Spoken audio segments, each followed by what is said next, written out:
জুলাই সনদ বাস্তবায়নের ক্ষেত্রে অগ্রগতি হচ্ছে, এটাই হলো জাতির জন্য ভালো খবর এবং সুখের খবর।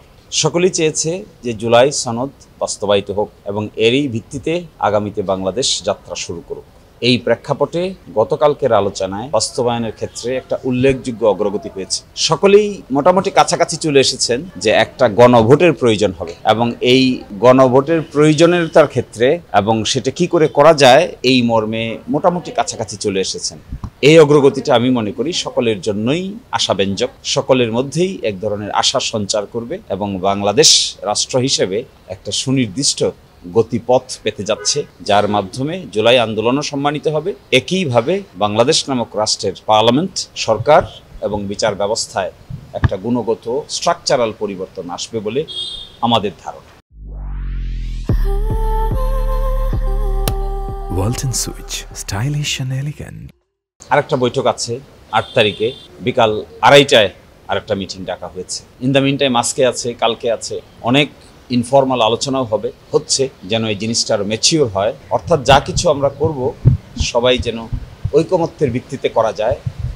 কখন হবে, কিভাবে হবে, এই আলোচনাটা এখনো ম্যাচিওর হয় নাই। আশা করা যায় এটা আগামী ৮ তারিখে আলোচনার বিষয়বস্তু হবে। তো এই জন্য আমার মনে হয় মূল বিষয়টাই যেহেতু আমরা একমত পোষণ করছি যে বাস্তবায়নের রুটটা কি হবে, এটাই যেহেতু একমত পোষণ করে ফেলা হচ্ছে বলেই মনে হচ্ছে সকলের মধ্যে, ফলশ্রুতিতে কখন হবে এটা বড় ধরনের কোনো প্রবলেম হবে বলে মনে হয় না। এটাও হয়তো আলাপ আলোচনা সাপেক্ষে সমাধান হবে। এই জন্য আমরা বাংলাদেশের সাংবিধানিক যত মামলা আছে এগুলো অ্যানালাইসিস করেছি। বেসিক স্ট্রাকচার ডক্ট্রিনকে অ্যানালাইসিস করা হয়েছে। বাংলাদেশ এবং ভারতে বেসিক স্ট্রাকচার ডক্ট্রিন কিভাবে ডেভেলপ হয়েছিল, পার্লামেন্টকে কিভাবে কাজ করলে পরে ভবিষ্যতের আদালত এবং সকল ক্ষেত্রেই আইনগত যুক্তি অ্যাকসেপ্টেড হবে। এই জন্য আমরা বলেছি আগামী পার্লামেন্টের দুটো ক্ষমতা থাকবে। একটি ক্ষমতা থাকবে রেগুলার পার্লামেন্ট, আর তার আরেকটি বিশেষ ক্ষমতা হবে, এটাকে বলে গাঠনিক পাওয়ার, কনস্টিটিউয়েন্ট পাওয়ার। এই কনস্টিটিউয়েন্ট পাওয়ার বলে সংবিধানের মধ্যে যে ধরনের পরিবর্তনের সূচনা হবে বা আনিতে হবে, এগুলো পরবর্তীতে আদালতেও টেকসই হবে বলে আমরা আমাদের বিচার বিশ্লেষণে মনে করেছি।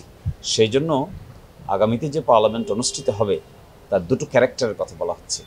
একটা হলো এজ এ জেনারেল পার্লামেন্ট, আর একটা হলো গাঠনিক ক্ষমতা সম্পন্ন পার্লামেন্ট।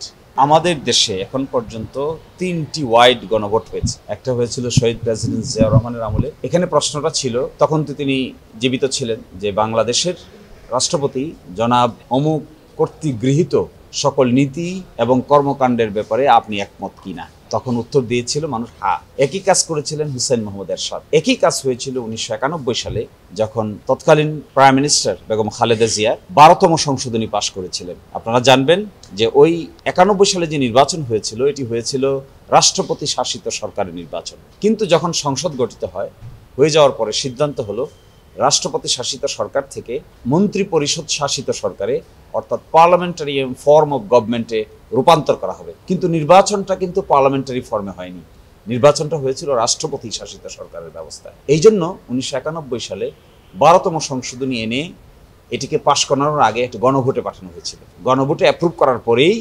রাষ্ট্রপতির ক্ষমতা খর্ব হয়ে যায়, প্রধানমন্ত্রীর ক্ষমতা বেড়ে যায় এবং সেটি তখন মন্ত্রী পরিষদ শাসিত কিংবা পার্লামেন্টারি ফর্ম অফ গভর্নমেন্টে রূপান্তর করা হয়। এটি হলো তৃতীয় গণভোট। তো এই গণভোটের মাধ্যমে গণভোট কিন্তু বিধান বাতিল হয়ে গেছিল। 15তম সংশোধনীর যে মামলা হয়েছে এই মামলায় আবার গণভোটের বিধানকে রেস্টোর করা হয়েছে, পুনরুজ্জীবন করা হয়েছে, ফলে রাস্তা আবার ওপেন হয়েছে। এই জন্য আমরা বলছি যে এই গণভোটের মাধ্যমে ম্যাসিভ যে পরিবর্তন হবে তার কোয়েশ্চেনটা এরকম হবে যে জুলাই চার্টারে অন্তর্ভুক্ত যে সমস্ত বিষয় সংবিধানের সঙ্গে সংবিধানের মৌলিক বিধানের পরিবর্তন করবে এই ব্যাপারে আপনি একমত কিনা, এবং এই চার্টারটা পাবলিকের কাছে অ্যাভেলেবল হয়ে যাবে, সব জায়গায় চলে যাবে, ওয়েবসাইটে যাবে, পত্রপত্রিকায় যাবে, সকলেই পড়তে পারবে, দেখতে পারবে, বুঝতে পারবে যে এই চার্টারে ফাইনালি কি কি জিনিস থাকবে। তার আলোকে জনগণের কাছে চাওয়া হবে আপনি একমত কিনা, হ্যাঁ বলুন অথবা না বলুন।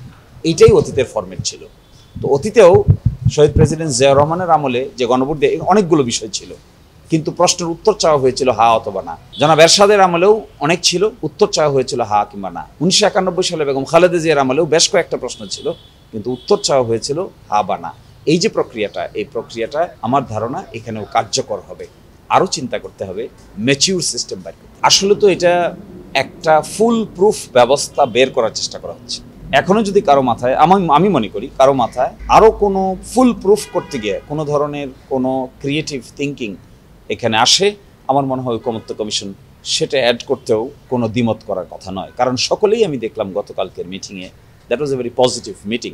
Everybody started talking how to solve the problem. সকলেই এটা বোধ করছেন যে this is a problem, it's a big problem. এটা রাষ্ট্র মেকানিজম এবং কনস্টিটিউশনাল জুরিসপ্রুডেন্সে is one of the rarest ঘটনা ইন বাংলাদেশ। এটাকে যত বেশি ফুল প্রুফ সিস্টেমে অ্যাকসেপ্ট করা যাবে, ততই ভবিষ্যৎ বাংলাদেশ এবং জুলাই অভ্যুত্থানের পক্ষের সকলের জন্য এটা প্রয়োজনীয় ভূমিকা পালন করবে। এই জন্যই ফুল প্রুফ সিস্টেম খোঁজা হচ্ছে, কারো পক্ষে কিংবা বিপক্ষে নয়, ইন ইটস এন্টায়ারিটি বাংলাদেশের পক্ষে খোঁজা হচ্ছে। সকালে উঠে আমি লাইভ শুনেছি, আমি তো দেখেছি যে উনি অত্যন্ত গার্ডেড কথা বলেছেন, শব্দগুলো একটা থেকে আরেকটা আলাদা করে বলার চেষ্টা করেছেন। কেউ যেন চাইলেও ওনার শব্দকে আরেকটা বাক্য থেকে আলাদা করে ব্যবহার করতে না পারে, এই সতর্কতা তিনি অবলম্বন করেছেন। আমি মনে করি this is a good start. এবং আমি এটাও মনে করি বাংলাদেশের রাজনীতির ইতিহাসে গুরুত্বপূর্ণ ব্যক্তিবর্গের মধ্যে তিনি একজন। ফলে তিনি যে কথা বলবেন, যে স্পিরিট শো করবেন, এটা will be lesson to the nation. তো ইন মাই ভিউ উনি যে গার্ডেড কথা বলেছেন, এটা আমি খুব পছন্দ করেছি। রাজনৈতিক নেতৃবৃন্দকে ক্যালকুলেটিভ ওয়েতে কথা বলতে হয়, এবং সম্ভবত উনি প্রফেশনাল অ্যাডভাইস নিয়েছেন বলে আমার কাছে মনে হয়েছে। কারণ বিবিসি বাংলার সাথে যে সাক্ষাৎকার দিয়েছেন, এটা নিশ্চয়ই একটা ঐতিহাসিক দলিল হিসেবে থেকে যাবে। এই ক্ষেত্রে আমি ব্যক্তিগতভাবে ওনাকে অত্যন্ত সুচিন্তিতভাবে শব্দ চয়ন করেছেন বলেও আমার কাছে মনে হয়েছে। তিনি চেয়েছেন তার বক্তব্যকে কেন্দ্র করে কোনো ধরনের বিতর্কের জন্য জন্ম না হয়। প্রাথমিকভাবে মনে হয়েছে this is a good start, বাকিটা সময়ই বলবে।